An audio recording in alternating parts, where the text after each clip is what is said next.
14 กุมภา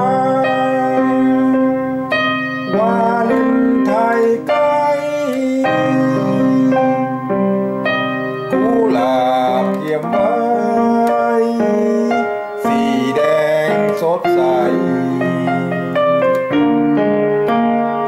บอกคนรักเป็นสื่อตั้งใจบันใส่หยุ่มย้าย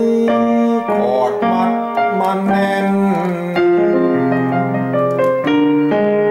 หมายตาเหมือนจ้า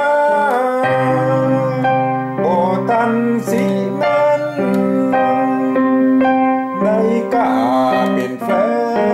นเต้าอันอายมันคนจนแม่น้องเกิงกัน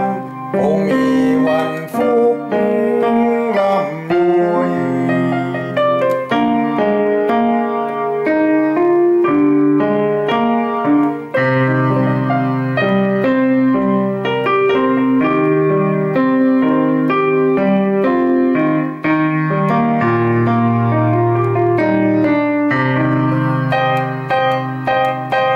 ขยันเตอะเจ้าเพื่อน้องคนสวย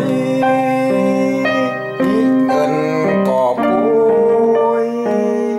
เลี้ยงตัวกุมก้อยแว